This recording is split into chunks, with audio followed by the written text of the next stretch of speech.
কালিৰ পৰা আইতাই মানে কৈ আছে আৰু কিবা কিবি সংসাৰী মন্দিৰত গৈছিল তাৰ পৰা মানে আহি কিনে কৈছে কিয়নো গ'লো মই সংসাৰী মন্দিৰত মই ইমান লাজ পাম এতিয়া মই অপৰাধ কৰিব লাগিব কিবা কিবি কৈ আছে বাৰে বাৰে সেইটো কথাই কৈ আছে। তাৰপিছত ককাই আইতাই দুটাই আলোচনা কৰি আছে বাহিৰত। আমি ঘুমালোঁ আহি ঘুমাৰ পিছত কৈছে এতিয়া আমি ঘুমাওঁ এনেকৈ ক'লা। তাৰপিছত দুটাই দৰ্জা মাৰিছে আৰু এনে অনদিনা দ্বিতীয়বাৰ আকৌ উঠে, কালি একবাৰো উঠা নাই। পুৱা আমি এনে অনদিনা উঠি দিয়ে আমাৰ দুটাকে 7:03 হৈছে তেতিয়া ভণ্টিটো উঠি কিনে দৰ্জা আটা মাৰি আছে, মাতা নাই। তাৰপিছত এইখন অলপ খোলা যায়, এইখন টানি খুলিব পৰা নাই, মানুহ বোলা চলি এটাই খুলি দিছে। খিৰিকীখন খোলা থাকে, খিৰিকীখন খুলি কিনে আইতাক দেখা পাইছে। দেখা পাই আটা পাৰি মোৰ ওচৰলৈকে আহিছে, আহি পেলাই মই কৈছোঁ কি হৈছে বুলি কওঁতে এনেকৈ কথাখিনি গম পাইছোঁ। কোন কোন থাকে ইয়াতে? ভণ্টিয়ে ময়ে থাকোঁ। তোমালোক কি হয়? আমি আমাৰ আইতা আৰু বেলেগ কোনো নাথাকে? নাই, দেউতা মাই আমি মানে তাতে উঠি গৈছিলোঁ আৰু ঘৰত কোনো নাই কাৰণে সেনেকৈ আমি থাকোঁ। দেউতাই তোমালোকে থাকা? হয়।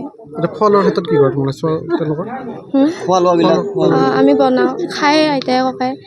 কালি আৰু কৈছে আৰু আইতাই বনাইছে কালি ভাতটো, বনাই উঠি কৈছে একেলগে খাওঁ বুলি কৈছে। আমি কৈছোঁ 9টা বজাত খাম আমি।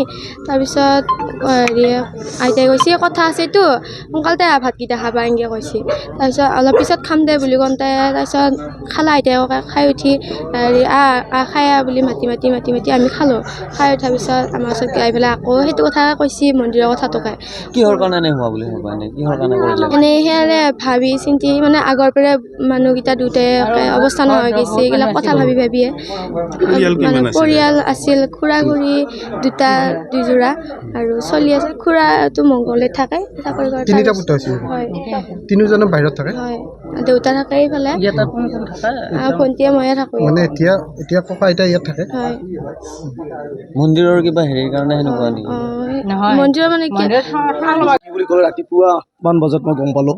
তেওঁলোকে মোক ফোন কৰিলে, ফোন কৰাত মই কৈছোঁ কি হ'ল এনেকুৱা আমাৰ অমুক ঢুকাইছে, মানে হেঙিং অৱস্থাত ছুইচাইড কৰিছে। তেতিয়া মই কিছু সময় পিছত আহিলোঁ, আহি চালোঁ। চোৱাৰ পিছত দুজনে একে অৱস্থাতে আছে, যিহেতু অন্ততঃ 10 ফুটমান ডিষ্টেঞ্চত আছে কিজানি তেওঁলোক এটা ঘৰতে আছে। আৰু এওঁলোকতো আমি এনেকুৱা কোনো হেৰি দেখা নাছিলোঁ যে তেওঁলোকৰ পাৰিবাৰিক অশান্তি কিবা কিবি দেখা নাছিলোঁ। আৰু ল'ৰাজন সৰুজন SSBত কাম কৰে, তেখেত বৰ্তমান কৰ্মৰত হিচাপে মংগলদৈত আছে SSB কেম্পত। আৰু ডাঙৰজন ইয়াৰ পৰা পাম এখন আছে, পামত উঠি গৈছে, তেওঁলোক বৰ্তমান তাতে থাকে। আৰু তেওঁলোকৰ ডাঙৰ নাতিনী দুজনী ইয়াতে থাকে। আৰু লগতে মাজুজন কৰ্মসূত্ৰে গুজৰাটত থাকে। তিনিজন ভাই ককাই আৰু ছোৱালীকেইজনী বিয়াই হৈছে। আৰু এওঁলোকতো আমি কোনো ধৰণৰ এনেকুৱা পাৰিবাৰিক কণ্ডল আমি দেখা পোৱা নাছিলোঁ। হয়তো হীনমন্যতা ভুগিছিলে, পৰিয়াল নোহোৱাৰ কাৰণে সেনেকুৱা নিঃসংগ হৈ পৰিছিলে। নাই, ল'ৰাকেইজনে চোৱা চিতাৰ ক্ষেত্ৰত যথেষ্ট গুৰুত্ব দিছিলে আৰু তেওঁলোকৰ প্ৰতি মাক দেউতাকৰ যথেষ্ট মানে মৰম স্নেহ আছিলে, আমি দেখা পাইছিলোঁ। আমাৰ লগতো যথেষ্ট ধৰণে কথা পতা, আমি বৰমা বৰিদাৰ বুলিয়ে মাতোঁ। আৰু যোৱাকালি আমাৰ ইয়াতে মন্দিৰত এখন সভা আছিলে, এই জেঠমহীয়া সভা, তাতে তেওঁলোকে গৈ আৰু সুন্দৰভাৱে সেৱা কৰিছে, 100 টকা এটা ৰাইজক দান কৰিছে। আৰু তেওঁলোকৰ এনেকুৱা যে পৰিস্থিতিত কিবা কোনো হতাশাত ভুগি আছিলে কোনো জনা নাছিলে। কাৰণটো কি বোলে, তেওঁলোকে হয়তো ডিপ্ৰেশ্যনত ভুগিছিলে, যাৰ কাৰণে তেওঁলোকে অসহায় বুলি ভাবি নিজকে তেওঁলোকৰ ওপৰত বাছি লৈছে বুলি এটা মনত আহে। অসহায় বুলি তেনেকুৱা এটা, কিন্তু ঘৰুৱাভাৱে কোনো কণ্ডল নাছিলে তেওঁলোকৰ।